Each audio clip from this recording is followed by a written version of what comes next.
Tous, heureuse de vous retrouver pour ce nouveau podcast sur les familles recomposées. Comment créer de l'harmonie dans une famille recomposée? Que dit la psychogénéalogie sur les familles recomposées? Comment prendre sa juste place pour que tout le monde se sente bien?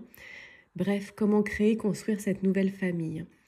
Donc je vais aborder toutes ces thématiques, j'espère qu'elles pourront vous aider si vous êtes concernés. Elles sont issues à la fois de théorie mais aussi de ma pratique dans mon métier. J'accompagne beaucoup d'enfants, d'ados et d'adultes qui sont en famille recomposée. J'ai pu observer plusieurs dynamiques similaires. Donc à travers ce podcast, j'espère pouvoir vous apporter plus d'informations pour que vous vous sentiez mieux dans vos familles si vous êtes concernés par le sujet. Je m'appelle Fanny, je suis thérapeute spécialisée dans le domaine familial, tout ce qui est transgénérationnel, donc j'anime des constellations familiales. Je suis également hypnothérapeute et art-thérapeute. Donc je suis ravie de vous partager ce sujet qui, moi, me fascine parce que j'ai parfaitement conscience de la difficulté que c'est pour une famille recomposée, notamment pour les enfants, cette difficulté à se sentir déracinés de ce qu'ils avaient connu jusqu'à présent et réintégrer un nouveau groupe, un nouvel espace, de nouvelles habitudes. Trouver sa place dans une famille recomposée, vraiment, ça peut être un vrai défi. Ça implique à la fois de s'adapter à de nouvelles dynamiques, à de nouvelles personnes, donc de nouveaux membres de la famille, et parfois à des situations émotionnelles qui peuvent être super complexes. Donc la toute première chose à faire, ça va être d'accepter le changement. Dans une famille recomposée, chacun arrive avec son histoire, avec ses habitudes, avec ses émotions. Donc accepter que la situation déjà elle soit différente d'une famille traditionnelle, ça peut être un premier pas vers la réconciliation avec cette nouvelle réalité. Une autre chose qui est essentielle, ça va être exprimer ses sentiments, ses émotions. Il est important de pouvoir partager ses émotions et ses pensées, que ce soit avec ses parents, ou alors peut-être avec un ou une amie, ou alors même avec un professionnel s'il y a besoin. Mais exprimer ce qu'on ressent, déjà, ça permet de mieux comprendre ses propres besoins et de se sentir plus à l'aise. De plus, les émotions, je le rappelle une nouvelle fois, mais elles sont là pour être vécues, pour être exprimées. Il est très mauvais d'être coupé de ses émotions, de les refouler, de les garder à l'intérieur parce qu'elles finissent toujours par nous rattraper. Une émotion qui se manifeste, elle a un message, elle vous apporte un message. Elle ne vient pas vous embêter ou vous compliquer la vie sous prétexte qu'elle est désagréable à ressentir, parce que bien souvent c'est ce qu'on fait. L'émotion, quand elle est trop désagréable, souvent on se coupe d'elle ou alors on passe à autre chose, histoire de ne plus y penser, entre guillemets.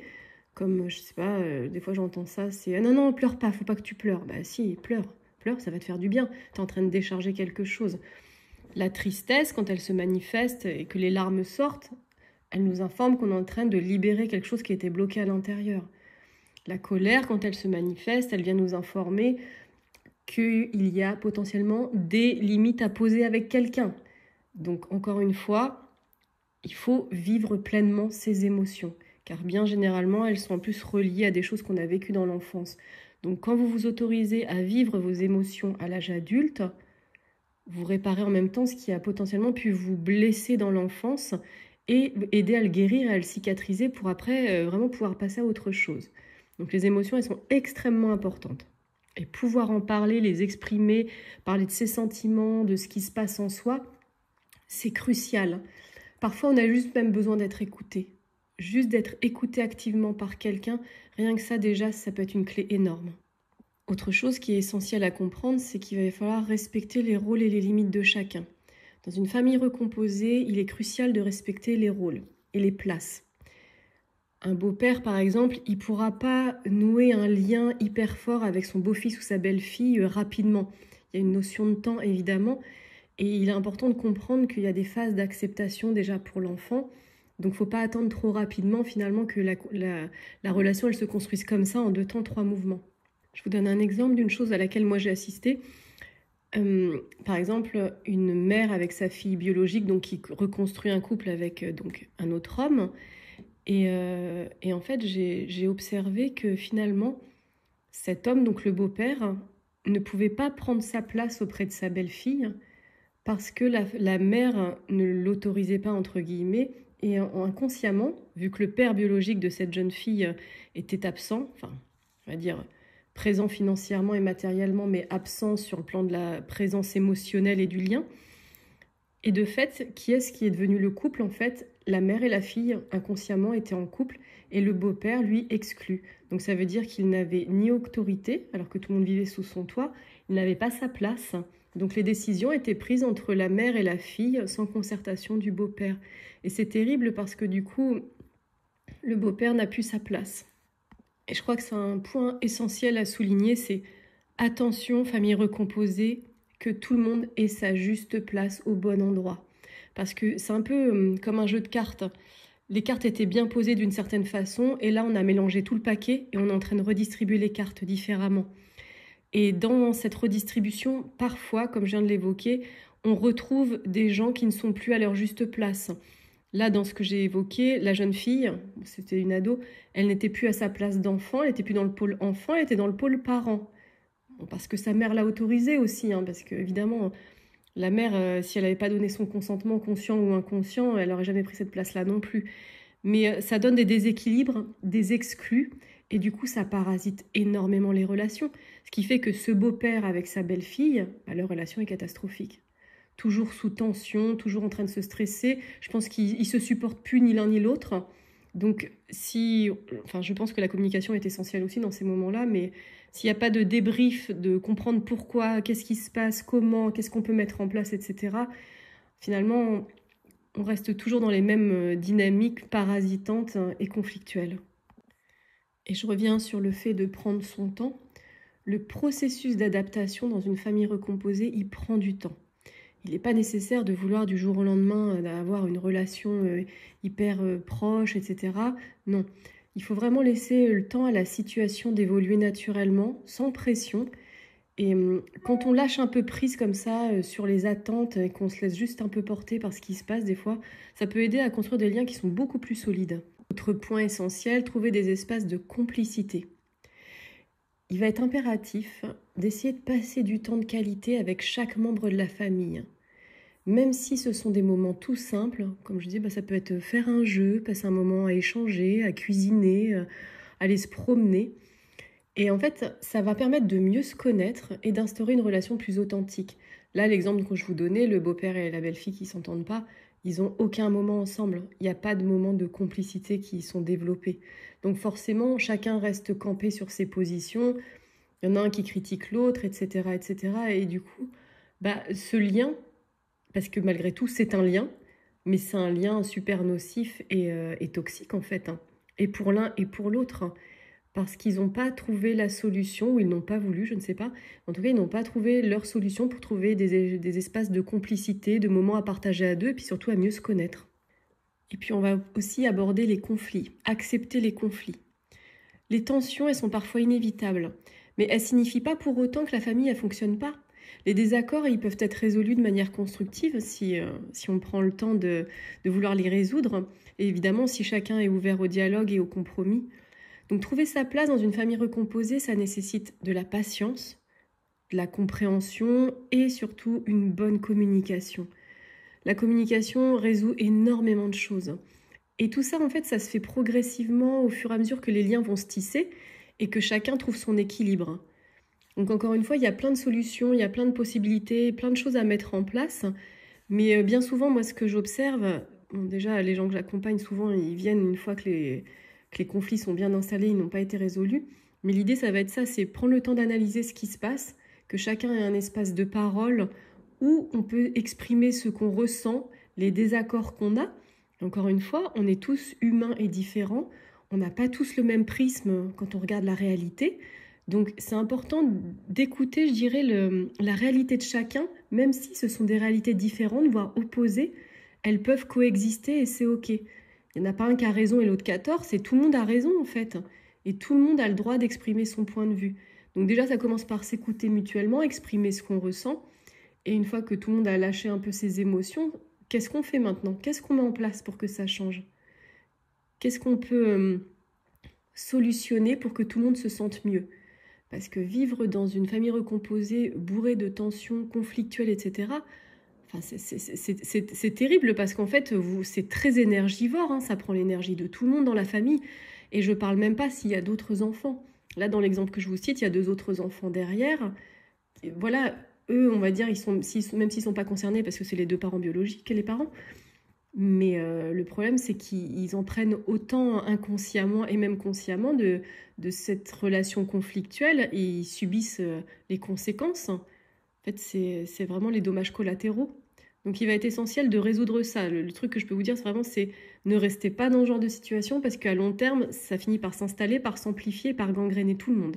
On va maintenant s'intéresser à la dimension transgénérationnelle et à la manière dont les événements du passé influencent les membres d'une famille, et y compris ceux d'une famille recomposée. Lorsqu'il s'agit de familles recomposées, la psychogénéalogie, enfin tout ce qui est d'ordre transgénérationnel, peut aider à comprendre comment les histoires, les non-dits, les traumatismes des parents ou des grands-parents affectent les relations dans une nouvelle structure familiale. Donc, je vais vous donner quelques aspects qui sont assez essentiels concernant les familles recomposées. Tout ce qui concerne les liens anciens, c'est-à-dire les relations des ancêtres, ça va avoir un impact. C'est-à-dire que les enfants ou les parents peuvent porter des poids émotionnels liés à des ruptures familiales antérieures, comme un divorce, une séparation ou la mort d'un parent. Et ces événements, ils peuvent marquer les relations futures et affecter l'intégration dans une nouvelle famille. Tout comme la transmission des conflits transgénérationnels, parfois les conflits non résolus au sein d'une famille d'origine peuvent se répercuter dans la nouvelle famille recomposée.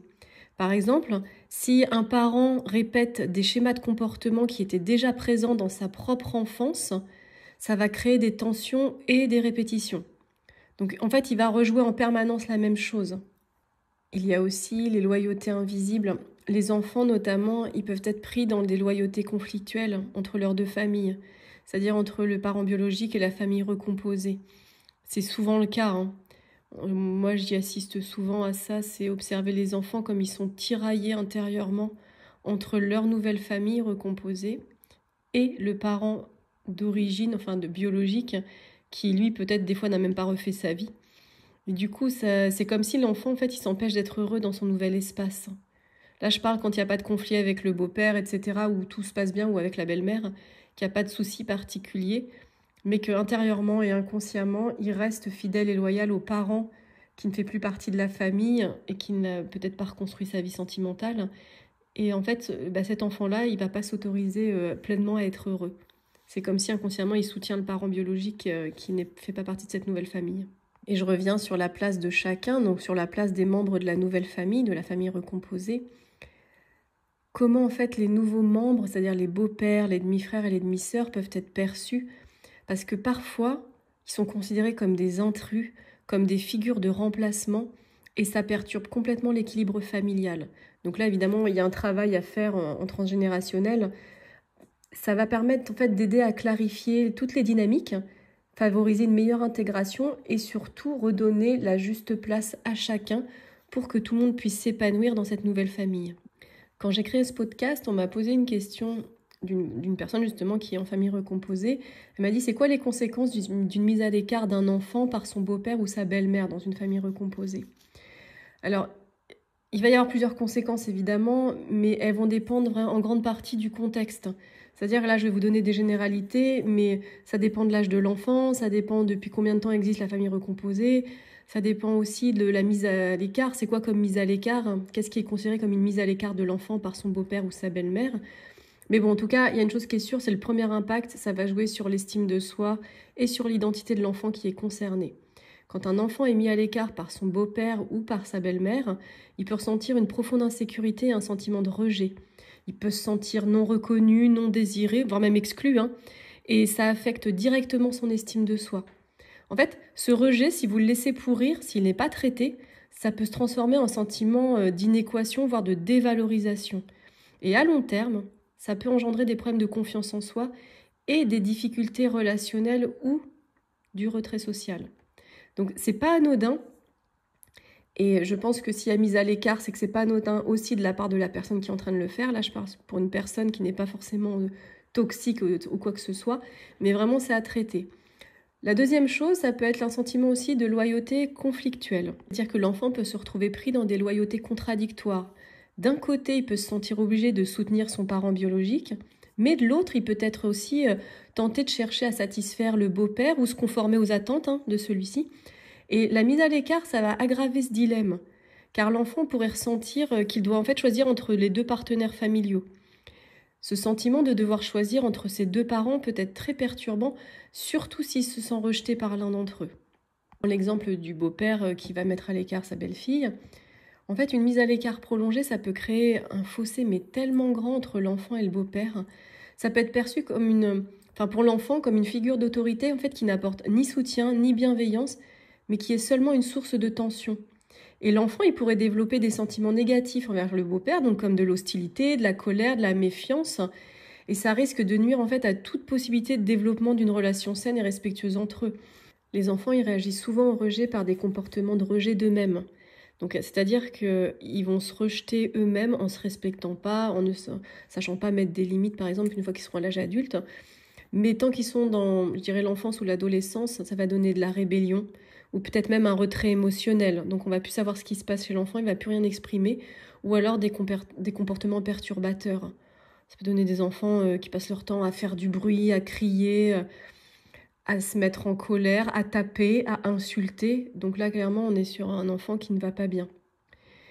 Et en fait, donc ces beaux enfants, entre guillemets, quand ils sont mis à l'écart par le beau-père ou la belle-mère, s'ils perçoivent qu'ils ne sont pas aimés ou respectés, ils vont devenir de plus en plus difficiles à gérer, ce qui renforce souvent l'isolement ou l'éloignement du beau-père. Et souvent, alors ça je l'ai entendu, ça m'a percuté, c'était en fait le beau-père et la belle-fille ne s'entendent pas, et la mère avait trouvé comme solution, c'est pas grave, de toute façon, elle va grandir, à un moment, elle partira faire ses études ailleurs. Alors oui, mais moi, j'appelle pas ça résoudre le problème, en fait, j'appelle ça prendre la fuite, entre guillemets, parce que même si l'enfant part à un moment faire ses études et déménage, c'est pas pour autant que la relation, elle ira mieux. On va dire que ça peut potentiellement apaiser, mais les problèmes de fond n'ont absolument pas été réglés. La mise à l'écart d'un enfant par son beau-père ou sa belle-mère va perturber les dynamiques familiales. C'est-à-dire, ça va affecter donc l'équilibre de la famille recomposée et le parent biologique, lui, peut se retrouver dans une position très délicate. C'est-à-dire, s'il soutient son enfant, ça peut entraîner des tensions avec son partenaire, et s'il soutient son partenaire, ça va aggraver la situation avec son enfant. Donc en fait, toutes ces tensions, elles perturbent la cohésion familiale. Ça rend la communication très difficile et ça crée des fractures au sein du foyer. Et une des conséquences aussi très importantes, ça va être le sentiment de non-appartenance. L'enfant, il peut se sentir comme un intrus dans cette nouvelle configuration familiale. Surtout si la relation avec son beau-père ou sa belle-mère est tendue ou inexistante, ce sentiment de non-appartenance, il va être exacerbé par la mise à l'écart. Et en fait, il renforce l'idée que l'enfant, il ne fait pas partie intégrante de la famille recomposée. Et à long terme, ça va rendre difficile l'intégration de l'enfant au sein d'une nouvelle dynamique familiale. Et je vais même aller plus loin, ça va rendre compliqué ces relations dans un groupe. Parce qu'il ne faut pas oublier qu'à l'âge adulte, on rejoue en fait notre histoire d'enfant avec d'autres personnes, avec d'autres dynamiques. Mais finalement, c'est les mêmes blessures qui sont réactivées. Donc si dans un groupe, là notamment évidemment la famille, on parle de la famille recomposée, c'est compliqué pour cet enfant, et que ça n'a pas été résolu, il va le revivre à l'âge adulte dans ses relations professionnelles ou avec des amis ou avec d'autres personnes. Et cette mise à l'écart, elle va engendrer aussi des conséquences avec les autres membres de la famille, c'est-à-dire les demi-frères, les demi-sœurs. Si les demi-frères et les demi-sœurs perçoivent la mise à l'écart, ils vont être influencés par les tensions, par les conflits entre les adultes, et ça va affecter leur propre relation avec l'enfant qui est mis à l'écart. Les enfants peuvent également prendre conscience des tensions entre les adultes et se sentir mal à l'aise ou responsables de la situation, alors qu'initialement, ils n'ont rien à voir. Et évidemment, cette exclusion par un beau-père ou une belle-mère, ça peut nuire au développement affectif de l'enfant, notamment en ce qui concerne l'attachement. Si l'enfant ne se sent pas soutenu et aimé par son beau-père ou sa belle-mère, il va éprouver des difficultés à développer des relations affectives saines, que ce soit avec d'autres figures d'autorité ou avec ses pairs. La confiance et la sécurité émotionnelle peuvent être perturbées, ce qui va affecter l'enfant dans ses relations futures. Alors la question qu'on se pose, c'est comment prévenir en fait ces conséquences pour ne pas que ça arrive, pour éviter ou pour limiter les effets négatifs. Donc là, il va être crucial que le beau-père et le parent biologique puissent adopter une posture, une approche bienveillante et respectueuse envers l'enfant. Ça va inclure plusieurs choses. La première chose, j'en ai un peu parlé tout à l'heure, ça va être prendre le temps de construire une relation. Le beau-père ou la belle-mère, ils doivent être patients. Et vraiment, ils doivent laisser la relation avec l'enfant se développer de manière progressive. La deuxième chose, ça va être de respecter l'histoire de l'enfant, et ça, c'est très important. C'est important de reconnaître l'impact du passé de l'enfant, le divorce, le deuil, enfin, peu importe la raison, et ne pas minimiser ses émotions et ses besoins. C'est ce que j'expliquais tout à l'heure. C'est pas, oh, tu dis n'importe quoi, ou non, ça s'est pas passé comme ça. Non, c'est j'écoute l'enfant et je reconnais la réalité dans laquelle il vit. J'écoute ses émotions, je les accueille sans les juger et j'écoute ses besoins. Il va être important aussi d'encourager la communication ouverte. Donc, tous les membres de la famille doivent pouvoir exprimer leurs ressentis, leurs besoins, mais aussi leurs préoccupations de manière saine et respectueuse. Donc là, c'est toujours sympa de se mettre autour d'une table, de pouvoir déterminer un temps de parole à chacun. Et j'insiste, personne ne se coupe la parole. C'est vraiment chacun a un temps bien précis où personne d'autre n'intervient et où on peut livrer ce qu'on ressent, ses sentiments, ses émotions et ses besoins. Et évidemment, il va falloir aussi éviter les rôles trop rigides. On ne doit pas, enfin pour les beaux-parents, j'entends, si c'est la belle-mère ou le beau-père, il ne doit pas chercher à être le parent, mais plutôt à être un adulte bienveillant qui est là en soutien complémentaire de l'autre parent. Et aussi, une chose essentielle, ça va être impliquer l'enfant dans la famille. L'enfant, il doit se sentir accepté, il doit se sentir comme faire partie intégrante de cette famille recomposée, sans aucune pression, sans menace, vraiment lui accorder toute cette place où il se sent respecté. Et pour revenir sur l'aspect plus transgénérationnel, sur les familles recomposées, tous les traumatismes vécus par les ancêtres, s'il y a des divorces dans ton arbre généalogique, s'il y a eu des divorces difficiles, des mariages malheureux, des pertes, peut-être le décès d'un parent ou un abandon, voire même donc, des violences familiales, ça peut fortement influencer les relations dans une famille recomposée. Ces traumatismes, souvent non exprimés et non résolus, ils peuvent se transmettre sous forme de comportements ou de peurs ou de croyances limitantes. Par exemple, un parent qui a vécu une rupture douloureuse, il peut inconsciemment reproduire des schémas relationnels conflictuels dans son nouveau mariage, Et en fait, ça va affecter la dynamique avec son partenaire ou avec ses enfants. Un enfant d'un parent ayant vécu un abandon pourrait reproduire inconsciemment des comportements de rejet ou d'évitement, ce qui peut nuire à la relation avec un beau-parent. De fait, ça peut aller dans les deux sens. En fait, ça peut être le beau-père qui porte des traumas transgénérationnels et du fait qui met à l'écart cet enfant, ou alors ça peut être l'enfant qui porte lui-même des traumas transgénérationnels et qui adopte des comportements de rejet ou d'évitement. Donc ça va dans les deux sens. Et des fois, ça va même, c'est pas l'un ou l'autre, c'est les deux en même temps. Et en ce qui concerne les loyautés familiales, alors je vais le développer un peu. Donc tout ce qu'on appelle loyauté invisible, loyauté transgénérationnelle, ça fait référence à des obligations inconscientes qu'un membre de la famille va ressentir envers un ancêtre ou un parent, souvent pour réparer ou combler des manques du passé. Donc ces loyautés peuvent être influencées par tout ce qui s'est passé et dont on n'est pas forcément au courant. C'est là où c'est compliqué et que c'est essentiel de faire une constellation parce que c'est la constellation qui va vous raconter l'histoire. Et donc ces loyautés peuvent influencer les relations dans une famille recomposée. Par exemple, s'il y a eu des conflits non résolus dans les générations antérieures, on va dire, il y a eu des rancœurs qui n'ont pas été réglés entre les grands-parents et les parents, et bien ça peut ressurgir dans la famille recomposée. Et évidemment, ça provoque des tensions, des répétitions de disputes au sein du couple ou entre les enfants et les adultes. De même que les modèles de relations conjugales dans les générations précédentes, ça va influencer aussi beaucoup les attentes, les comportements et la manière de gérer les relations dans les familles recomposées. Si une génération précédente a connu des ruptures, des infidélités ou des séparations difficiles, ces expériences, elles peuvent modeler toutes les perceptions et les attitudes des générations suivantes. Donc un enfant qui a vu ses parents se séparer, il pourrait avoir du mal à accepter une nouvelle relation et s'y investir. En fait, pourquoi ? Parce qu'il reproduit inconsciemment des schémas de désengagement émotionnel ou de détachement. Ou alors, si un parent a été témoin d'un mariage dysfonctionnel ou d'une relation abusive, lui, il peut inconsciemment reproduire ses comportements dans sa propre vie conjugale ou imposer des attentes irréalistes à ses enfants ou à son partenaire.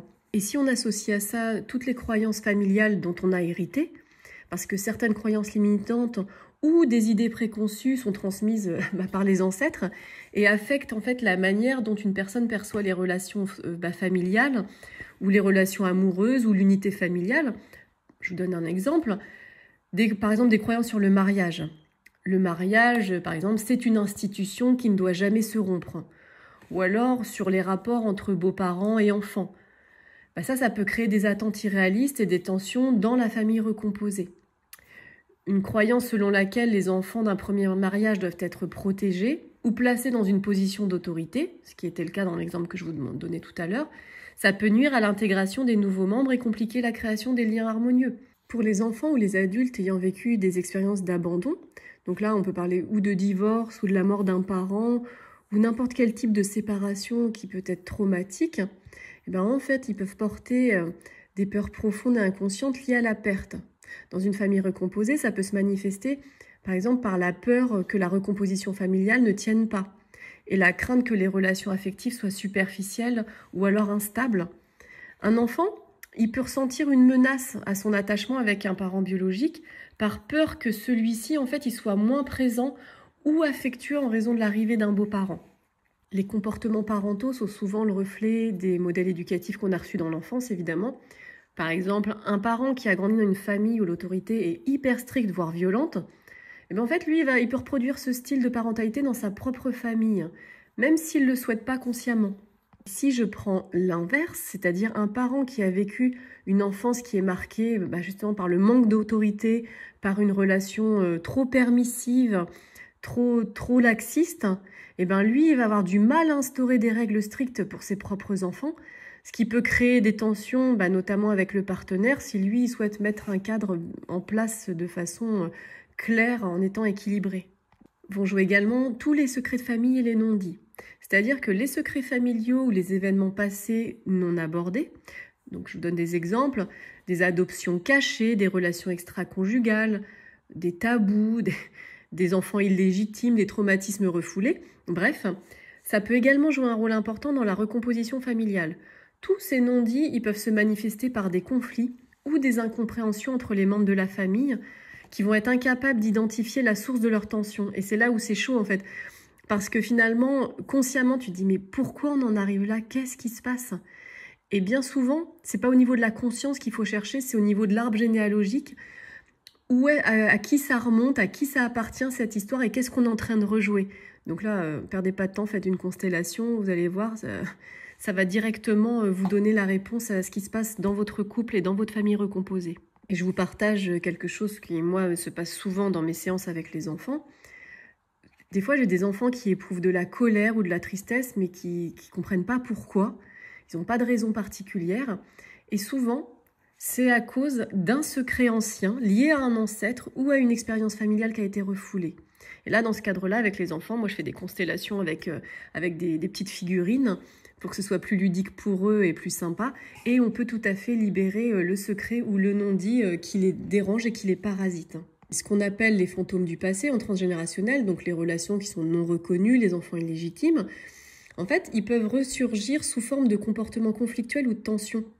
Et encore une fois, ça nuit à la cohésion de la famille recomposée. En transgénérationnel, on peut aussi transmettre ce qu'on appelle l'importance de l'image familiale et du statut social. Dans certaines familles, l'image de la famille idéale ou alors l'importance du statut social, ça peut être vraiment un facteur déterminant et très influent. Par exemple, si une famille qui a vécu dans un contexte où le mariage, où la cohésion familiale était fortement valorisée, les membres suivants, ils peuvent ressentir de la pression de maintenir une image parfaite de leur propre famille recomposée, ce qui peut entraîner des frustrations, mais aussi des conflits en interne. Donc en conclusion, toutes les causes transgénérationnelles des familles recomposées, elles sont souvent liées à des schémas de comportement, des traumatismes qui n'ont pas été résolus, des loyautés invisibles ou des croyances héritées. Et tout ça va influencer les relations et les dynamiques familiales. En fait, ces éléments, ils peuvent se manifester de manière inconsciente et se traduire par des tensions, des malentendus, des quiproquos ou des conflits dans la famille recomposée. Et donc l'idée, évidemment, moi dans ce que je propose, ça va être de travailler sur ces causes, donc à travers la psychogénéalogie ou les constellations familiales ou l'hypnose. Et en fait, ça va vous permettre quoi? Ça va vous permettre de vous aider à comprendre les racines des difficultés relationnelles. Et en fait, surtout, j'ai envie de dire, une fois qu'on aura fait le constat de où ça vient et à qui ça appartient, vous allez pouvoir créer des dynamiques plus équilibrées, plus saines dans votre famille recomposée. On arrive à la fin de ce podcast. Je vous remercie de m'avoir écouté. Vous pouvez également me retrouver sur Instagram où je donne des informations complémentaires. Et si vous avez aimé, n'hésitez pas à liker, à vous abonner si ce n'est pas déjà fait et surtout à partager cette vidéo si elle peut aider quelqu'un dans votre entourage. Je vous remercie, je vous souhaite une belle journée.